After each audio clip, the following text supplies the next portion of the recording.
너희가 너희의 땅에서 곡식을 거둘 때에 너는 밭 모퉁이까지 다 거두지 말고 내 떨어진 이삭도 줍지 말며 내 포도원의 열매를 다 따지 말며 내 포도원에 떨어진 열매도 줍지 말고 가난한 사람과 거류민을 위하여 버려두라. 나는 너희의 하나님 여호와이니라. 기쁨을 이뤄가고 있는 우리 삶의 자리에 참 하늘의 기쁨을 가득 경험하게 하는 놀라운 성가였습니다. 감사를 드리고요. 이 대강절 네 번째 주간을 맞이하면서 주님의 위로와 사랑이 여러분 모두 가운데 함께 하시기를 간절히 축원드립니다. 우리 마음을 모아서 옆에 있는 성도들에게 사랑을 고백합니다. 사랑합니다. 사랑합니다. 사랑합니다. 주님의 사랑이 여러분 가운데 풍성히 거하는 그런 대강절이 되기를 간절히 바랍니다. 그늘이 되어주는 것이라고 하는 주제를 가지고 잠시 말씀을 나누기를 원합니다. 갈릴리 디지털 플랫폼 전도팀이 작년에 이렇게 설립이 됐어요. 그래서 온라인상에서 귀한 사역들을 이렇게 전개하고 있는데 참 고마운 마음이 제 안에 있어요. 오프라인에서도 복음을 전하는 성도들이 있고 또 온라인상에서도 시대의 변화에 유연하게 반응하면서 복음을 나누는 그런 성도들의 열정에 큰 고마운 마음을 제가 갖고 있습니다. 이 단체 톡에 지난 주간에 제가 미처 보지 못했던 놓친 MBC 기사 영상 하나를 이렇게 올려주셨어요. 그래서 제가 이렇게 보면서 참 많은 생각을 갖게 되었습니다. 이 MBC 뉴스 보도의 타이틀은 배고파 음식 훔친 현대판 장발장이라고 하는 그러한 타이틀로 보도된 그런 내용입니다. 30대 아버지와 그리고 12살의 아들에 관련된 그런 이야기예요. 지난 10일 인천의 한 마트에서 일어난 일입니다. 아버지와 아들이 마트에 와서 아들이 가져간 가방에 마트에서 음식을 좀 훔친 겁니다. 그래서 그 모습이 CCTV에 다 이렇게 찍힌 거예요. 그래서 직원이 이 사실을 발견하고 그리고 파출소에 연락을 한 겁니다. 고발을 한 거죠. 그래서 경찰이 와서 보니까 말이죠. 그 가방에 뭘 훔쳤는가 보니까 우유팩 2개하고 사과 6개. 그 아버지는 부들부들 떨면서 몸에는 땀을 흘리면서 잘못했다고 해서는 안 되는 일을 하게 됐다고 용서해달라 그러고 아들은 옆에서 펑펑 울고 있는 거예요. 그 사연을 들어보니까 너무너무 배가 고파가지고 너무너무 배가 고파서 그렇게 훔치게 됐다는 거죠. 기초 수급자로 이렇게 선정이 돼서 국가에서 도움을 받고 있긴 했지만 4인 가족을 이끌어가기에는 턱없이 부족했다는 겁니다. 본래 택시를 몰았는데 당뇨도 심해지고 또 갑상선으로 인해서 결국은 일을 할 수가 없어서 6개월 동안 일을 하지 못했다는 겁니다. 그리고 집에는 작은 임대아파트 집에는 홀로 어머니하고 7살 난 아들이 기다리고 있었는데 양식이 떨어져가지고 그들이 아침도 못 먹고 점심도 못 먹고 이렇게 굶은 거예요. 참 그 모습을 보니까 너무 안타깝잖아요. 그래서 고발 조치를 하지 않고 이걸 취하하고 그냥 훈방 조치하는 걸로 이렇게 한 거예요. 그런데 경찰이 보니까 아침도 못 먹고 점심도 못 먹었다는 소리를 듣고 가슴이 아픈 거예요. 그래서 훈방 조치하기 전에 가까운 식당에 가서 국밥 한 그릇씩을 시켜줬어요. 그게 이렇게 화면에 다 이렇게 나오더라고요. 그런데 그때 그 식당에 한 남성이 갑자기 들어와가지고 그 부자가 있는 테이블에 봉투를 하나 두고 그러고 나가는 거예요. 그러니까 이 작은 아들이 그 봉투를 들고 쫓아나가는 거예요. 그러면서 이거 아저씨 건데 가져가시라고. 그랬더니 그분이 아니라고 그냥 네가 가지고 들어가라고. 그리고 그냥 떠나버렸어요. 그 봉투 안에는 현금 20만 원이 들어있었어요. 근데 이 사람이 누군가 했더니 그 마트에서 이 부자가 걸려가지고 이렇게 이야기 나누는 모습을 손님으로 왔다가 옆에서 본 거예요. 그리고는 너무 가슴이 아팠던 거예요. 그래서 현금 인출기로 달려가고 20만 원을 인출해가지고 이 부자를 쫓아온 겁니다. 그리고 20만 원을 건네주고 그러고 간 거예요. 그리고 이 경찰의 인터뷰가 이렇게 이어지는데 보니까 왜 바로 훈방 조치를 하지 않았냐 그랬더니 아니 세상에 요즘 밥을 굶는 사람이 어디 있습니까? 하면서 눈물을 글썽거리면서 아침 점심을 다 굶었다는데 어떻게 돌려보냅니까? 그러면서 고개를 돌리면서 눈시울을 적시는 이런 장면이 이렇게 나오더라고요. 참 이 영상을 보면서 많은 생각이 이렇게 들더라고요. 아직도 우리의 도움을 절실히 필요로 하는 이들이 우리 주변에 많이 있다는 거 우리는 잊지 말아야 합니다. 또 하나 아직도 세상은 그렇게 메마르지만은 않았구나라고 하는 사실이죠. 이 마트 주인도 그 사연을 알고 쌀과 생필품을 이 가정에 후원하겠다 이렇게 자원해 줬고요. 이름 모를 누군지는 알지 못하지만 그 젊은 남성 하나가 그 20만 원을 인출기에서 뽑아가지고 쫓아와서 그거를 주고 가는 참 그 모습을 보면서 가슴이 찡하기도 하고요. 그런 사람들도 아직 우리 사회에는 있는 것이죠. 저희 이 영상을 이렇게 보면서 제 안에 드는 질문 중에 하나는 그런 거예요. 경건이 뭘까? 우리는 믿음의 길을 걸어가면서 날마다 경건한 삶을 살고자 몸부림치잖아요. 과연 경건이 뭘까? 기도와 말씀에 거하고 기도와 말씀 안에 머무는 삶이 그게 경건의 모든 것일까? 저는 아니라고 생각합니다. 정말 우리가 추구하는 경건이 완성되기 위해서는 가난하고 소외된 이들에 대한 구체적인 우리의 삶의 실천들이 있을 때 비로소 경건이 완성된다고 봅니다. 사도 야고보는 일찍이 그 사실을 잘 알았기 때문에 야고보서 1장 27절에서 우리에게 경건이 무엇인지 과연 그 실체를 가르쳐 주었죠. 우리 함께 읽어봅니다. 하나님 아버지 앞에서 정결하고 더러움이 없는 경건은 곧 고아와 가부를 그 환난 중에서 돌아보고 또 자기를 지켜 세속에 물들지 아니하는 그것이니라. 아멘. 경건이 뭔지 너무나도 자명하게 우리에게 가르쳐주고 있는 거죠. 고아와 가부, 가장 가난하고 헐벗은 약자의 상징 아닙니까? 그 사람들의 안타까움을 돌보고 케어해주고 그리고 난 다음에 하나님 앞에서 이 세속에 물들지 않도록 자기 자신을 관리하는 것, 그것이 경건이라는 거예요. 그러니까 경건의 시작은 약자를 배려하고 오늘 우리의 도움을 필요로 하는 이들에게 구체적인 말로만이 아니고 실제적으로 우리의 삶의 자리 속에서 사랑을 나누는 이런 실천적인 삶, 그러한 삶을 통해서 경건이 시작되어진다라고 하는 그런 사실이죠.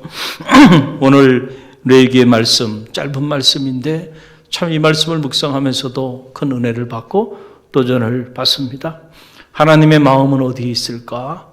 하나님은 무엇에 주로 관심을 갖고 계실까?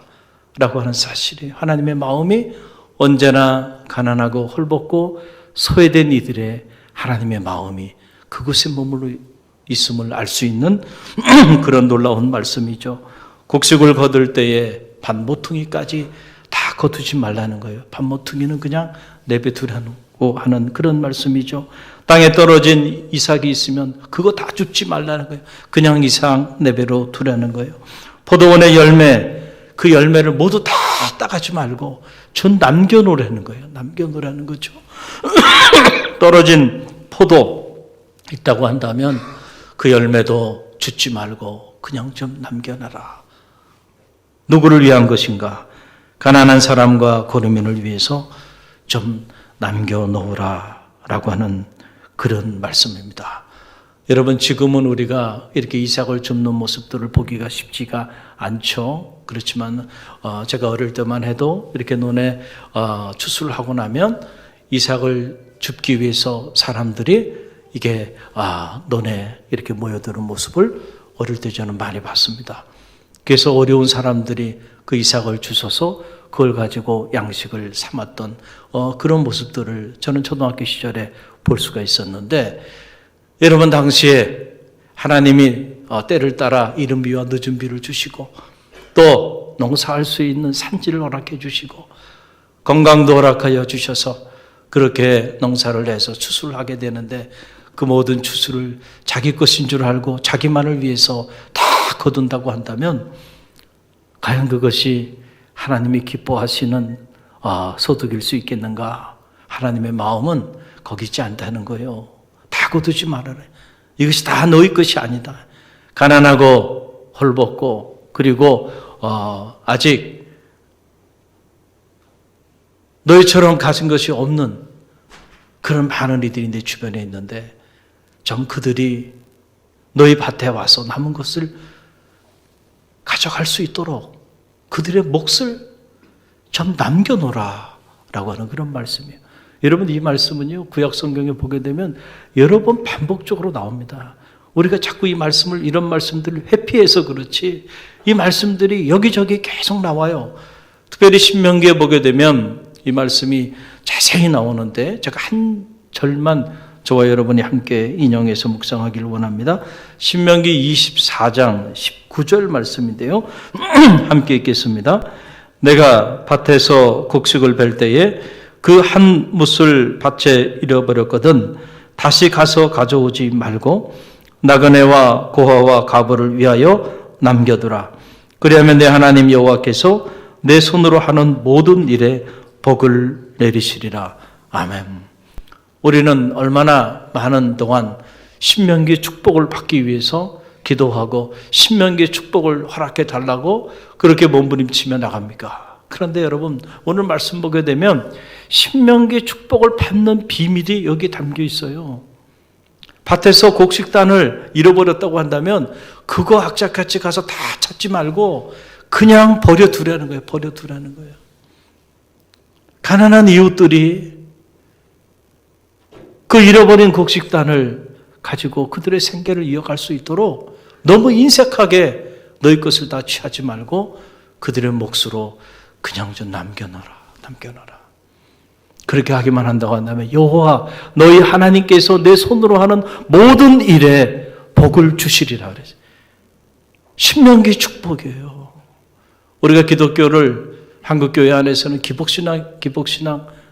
기복신앙이라고 하는 비판을 많이 받고 있잖아요. 사실은 복을 구하는 신앙이라는 것 자체는 잘못된 게 아니에요. 기독교는 축복의 종교입니다. 그런데 중요한 것은 우리가 복을 받고자 하는 열망하지만 정말로 복을 받는 일이 어떤 일인지를 모르기 때문에 그게 기복적 신앙이라고 하는 비판을 받아오는 거예요. 교회도 커지고 화려해지고 성도들의 숫자도 늘어났지만 여전히 영향력을 갖지 못하는 이유가 어디 있을까? 바로 하나님 말씀대로 우리가 하나님의 축복을 받고자 몸부림치지 않기 때문에 그렇다는 거예요. 신명기 축복은요, 가난한 자들을 위하여 그들의 몫을 떼어줄 가난한 자들에 대한 긍휼히 여기는 마음, 그들에 대한 배려, 그리고 그들에게 우리의 소중한 것을 나눠줄 줄 아는 그러한 삶을 살아갈 때 그런 자들은 그들이 손으로 하는 모든 일마다 여호와 하나님께서 복을 주시겠다라고 하는 그런 말씀이에요.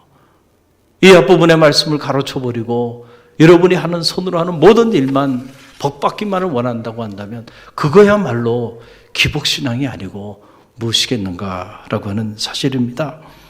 여러분, 잠언의 말씀이 우리 가운데 진리인 이유가 여기 있죠. 여러분, 잠언 11장 24절로 25절 말씀인데 저와 여러분이 함께 읽어봅니다. 흩어 구제하여도 더욱 부하게 되는 일이 있나니 과도히 아껴도 가난하게 될 뿐이라. 구제를 좋아하는 자는 풍족하여 질 것이요 남을 윤택하게 하는 자는 자기도 윤택하여 지리라. 아멘. 지금 오늘 우리의 이 경제 논리로는 이해가 되지 않는 거죠. 이 자본주의 경제 논리에 의하면 이런 말씀들은 도저히 이해하기 어려운 말씀이죠. 우리는 계속 세이브하고 계속 축적하고 내게 있는 것을 계속 아끼고 전략해야만 내가 풍족해지고 윤택해지리라고 생각을 하잖아요. 그런데 아낌없이 나눠주라는 겁니다. 남을 윤택하게 하는데 초점을 맞추라는 거죠. 그래서 남을 윤택하게 하면 너도 윤택하여 질 것이다 라고 하는 그런 말씀이에요. 하나님께서는 우리를 죽이기도 하실 수 있지만 살리기도 하실 수 있는 분. 한나의 기도에 나오는 내용 아닙니까? 하나님은 우리를 가난하게도 하시지만 우리를 부하게도 하실 수 있는 분. 하나님은 우리를 저 수월에 내리기도 하시지만 거기서 올려주시기도 하시는 분. 하나님은 우리를 낮추게도 하시지만 높이게도 하시는 분이 하나님이심을 믿으시길 바랍니다. 정말로 그 하나님을 믿습니까? 지금 그 하나님께서 나 여호와가 너희에게 말하노라. 오늘 이 짧은 본문의 말씀 안에는 그 결론 부분에 나 여호와가 너희에게 말하노라. 그 하나님이 모세가 하는 말이 아니고 지금 그 하나님이 이스라엘 백성들에게 하는 말이에요. 가난하고 소외된 이들을 배려하고 그들이 먹고 살아갈 수 있도록 좀 그들의 몫을 남겨놓으라는 거예요. 그럴 때에 그런 자들의 손으로 하는 모든 일마다 여호와 하나님께서 축복해 주시겠다라고 하는 그런 말씀인 것이죠. 지금도 유대인들은 가난한 자들에 대한 구제와 그리고 그들을 돌보는 일을 철저하게 훈련시키고 있어요. 이거를 제테카라고 말하는데요. 바로 하나님의 의를 말할 때 하나님의 의라고 하는 말이 제테카라고 하는 말인데 이 제테카 훈련을 철저히 시키는 거예요. 어릴 때부터. 그래서 이것이 곧 하나님의 의를 이루는 일이라고. 그래서 언제나 구제하는 일에 초점을 많이 맞추게 한 거죠. 그래서 3년에 한 번씩 10분의 1, 11조를 한 번씩 더하게 하고 3년에 한 번 한 그 11조를 가지고 그것은 전액 주변의 가난한 이웃들을 돌보는 일에 쓰도록 이렇게 훈련을 시키고 지금까지도 그런 훈련을 해오고 그런 삶을 살아오고 있는 거예요. 여러분, 우리가 대강절을 맞이하고 있는데 주님이 왜 우리 가운데 오셨을까요? 나누기 위해 오신 거예요. 그렇잖아요? 나누기 위해 오신 겁니다. 자신의 삶을 나누고 사랑을 나누고 복음을 나누기 위해서 나누되 아낌없이 십자가상에서 자기의 모든 것을 다 내어주기까지 나누기 위해 오셨다라고 하는 사실이에요. 그 나눔으로 온 인류의 사랑의 그늘이 되어주신 것이죠. 그 주님께서 이 누가복음 36장 38절을 말씀해 보게 되면 사랑하는 제자들과 무리들을 향해 이런 말씀을 하셨어요. 누가복음 6장 38절 함께 읽어봅니다. 주라, 그리하면 너희에게 줄 것이니 곧 후히 되어 누르고 흔들어 넘치도록 하여 너희에게 안겨주리라. 너희가 헤아리는 그 헤아림으로 너희도 헤아림을 도로 받을 것이니라. 아멘. 주라는 겁니다. 주라. 그리하면 하나님께서 너희에게 축복해 주시는데 어떻게 축복해 주시냐면은 후히 되어 누르고 흔들어 넘치도록 너희에게 부어주리라. 할렐루야. 여러분, 하나님이 우리에게 주신 것들, 시간도 있고요, 물질도 있고요, 또 재능도 있고, 하나님이 우리에게 주신 것들이 너무 많아요.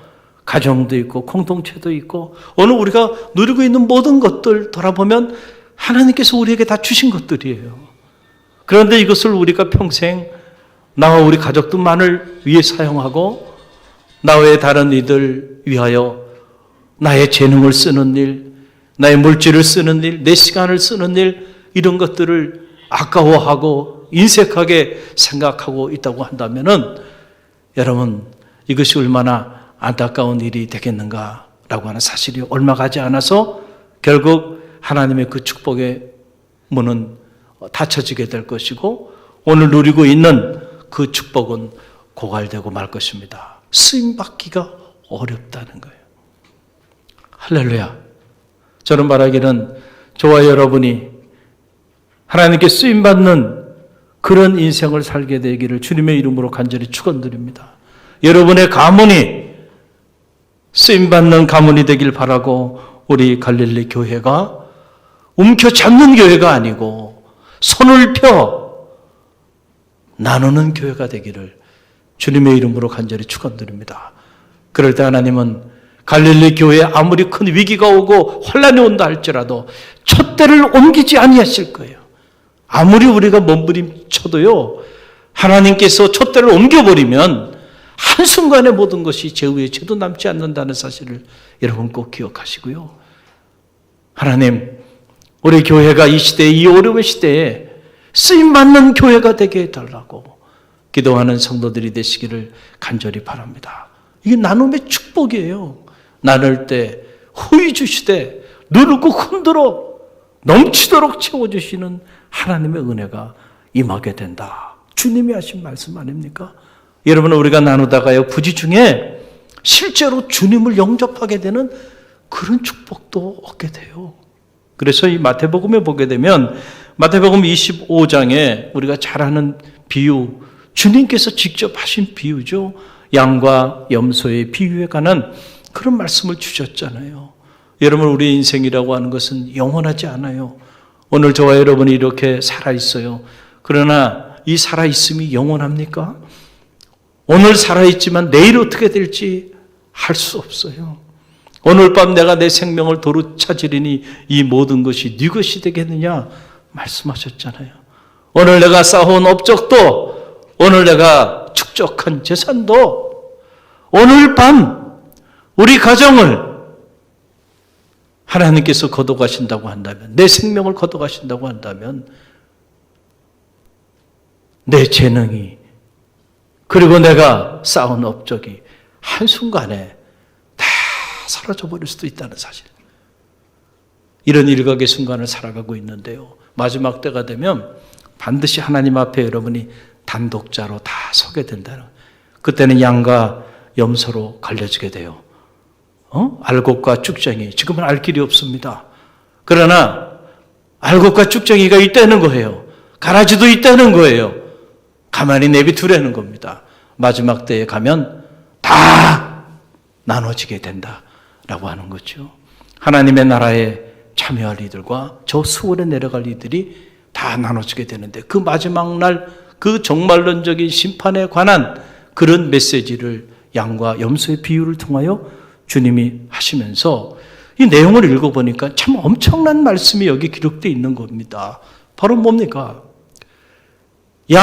주님의 오른편에 서게 된 자들을 축복하면서 하시는 말씀, 그 말씀을 보면서 우리가 놀라운 발견을 하게 되는 거예요. 어떤 말씀을 하시냐면 이런 말씀을 하는 겁니다.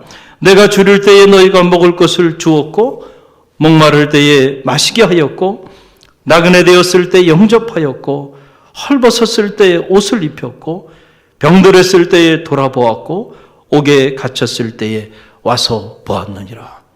저는 놀라운 것이 뭐냐면은 바로 이것이 양과 염소를 가르는 기준이 되었다는 사실에 놀라움을 금치 못한 거예요. 양과 염소를 나누는 기준이 뭘까? 그 기준이 이 말씀 속에 담겨 있는 거예요. 너는 옥에 갇혔을 때 와서 돌아보았고, 병들었을 때 나를 외면하지 않았고, 목마랐을 때 마실 것을 주었고, 굶주렸을 때에 양식을 줬다는 거죠. 이것이 기준이 됐다는 거예요. 오른쪽에 서게 된 기준이 바로 이런 내용들이었다는 거예요.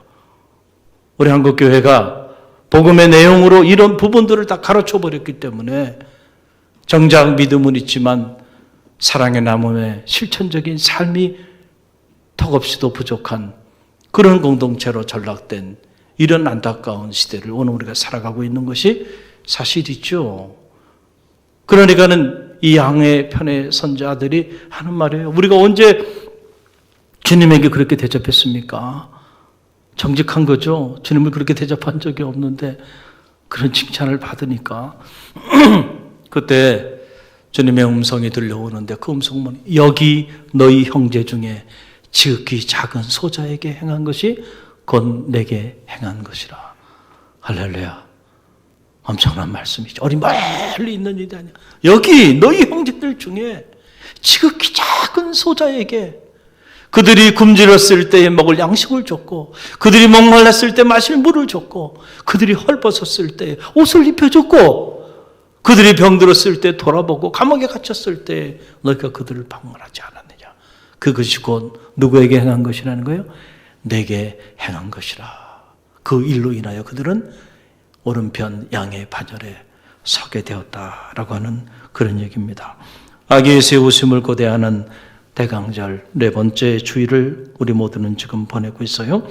특별히 갈릴리 교회는 이 대강절 그래서 사랑 실천 주간으로 보내고 있어요.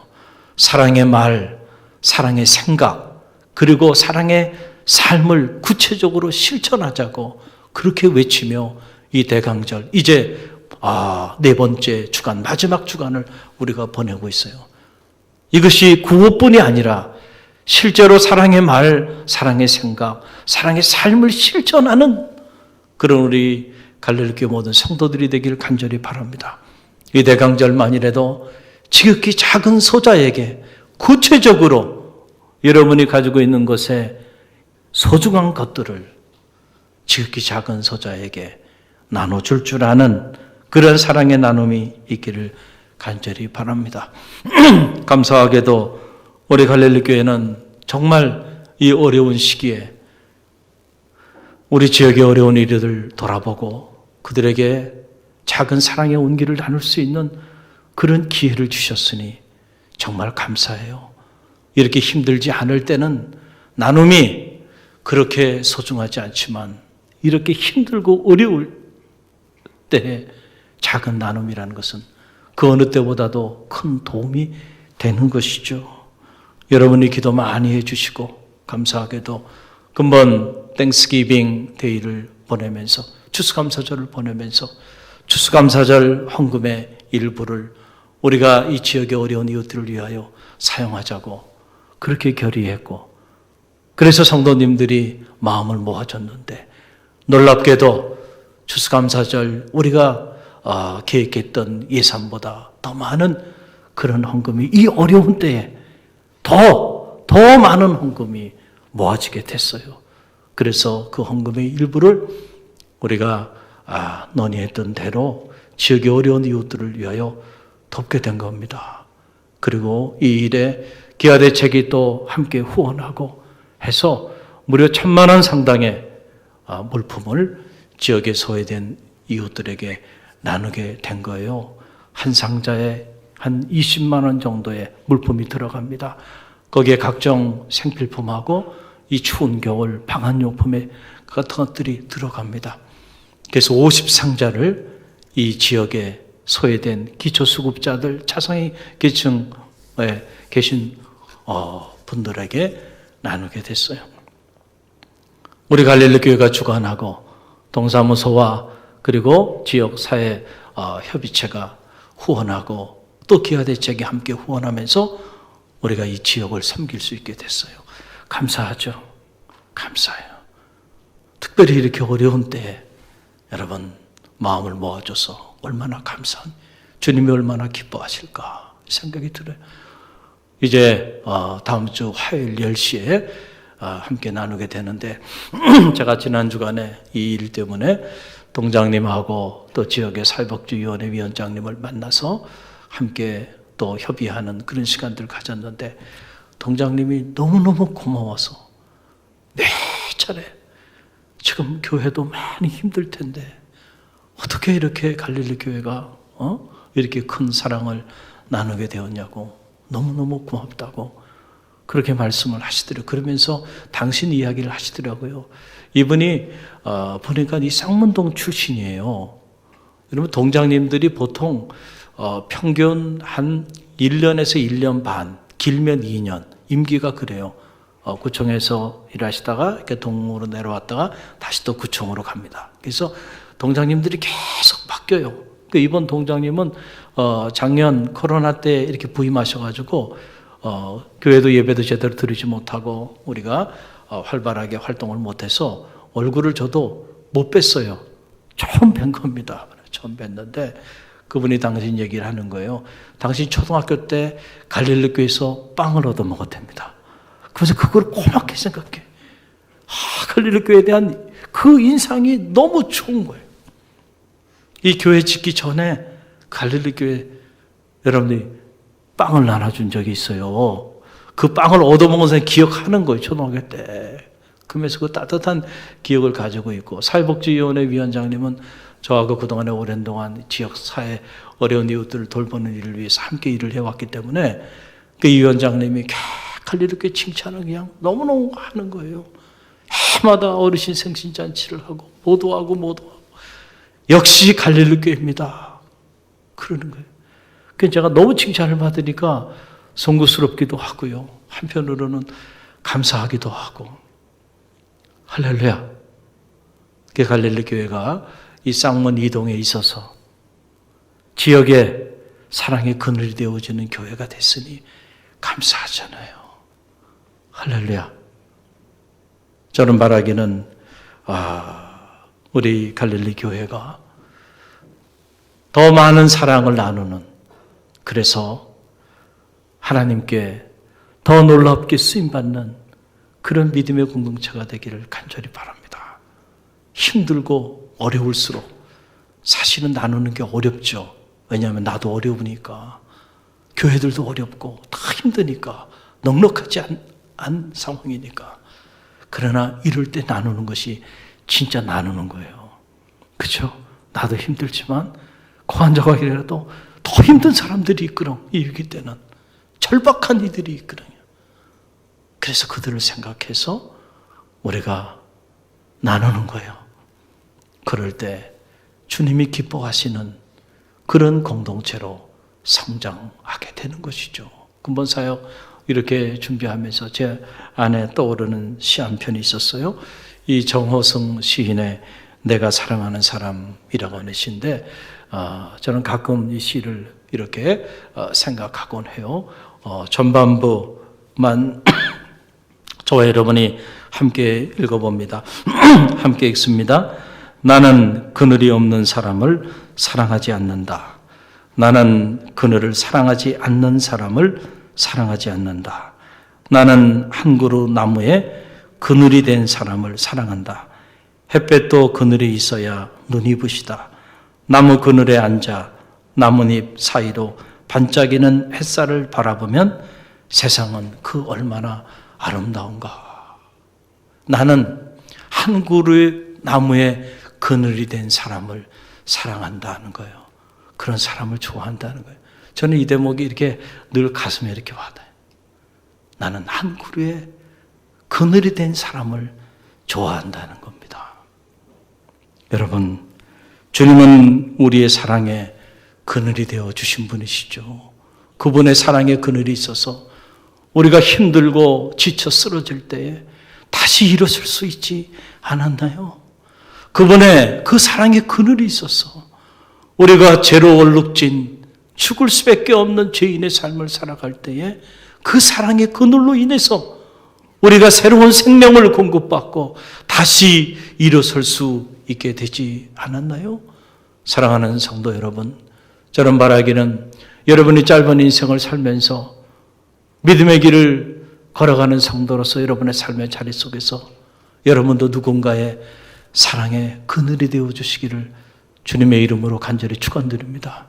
여러분의 그 그늘 때문에 누군가는 와서 쉼을 얻고, 누군가는 위로를 받고, 누군가는 다시 일어설 수 있는 용기를 갖게 되는 그런 축복이 있길 바라고, 우리 갈릴리 교회가 이 어려운 때에 이 지역의 사랑의 그늘이 되는 이런 교회가 되었으니 감사하고요. 이게 진정한 성장이고 부흥이고, 바로 이러한 사역을 오늘 주님께서는 이 대강절 우리에게 요구하고 계시다는 사실을 기억하고요. 기쁜 마음으로 우리 모두 많은 이들의 사랑의 그늘이 되는 그런 대강절이 되기를 주님의 이름으로 간절히 축원드립니다. 우리 함께 기도합니다. 사랑의 하나님 감사합니다. 우리 갈릴리 교회를 축복하여 주셔서 정말 힘들고 어려운 이때에 하나님 누군가의 사랑의 그늘이 되어줄 수 있도록 성도들의 마음을 움직여 주시고 교회를 축복해 주시니 감사드립니다. 사랑의 나눔 위에 주님의 은총이, 주님의 축복이 금번 성탄절 우리 모두 가운데 가득 흘러넘치는 그런 감격과 축복과 평화와 한의의 성탄절이 될 줄 믿사옵고 예수님의 이름으로 감사하며 기도드려 싸움나이다. 아멘.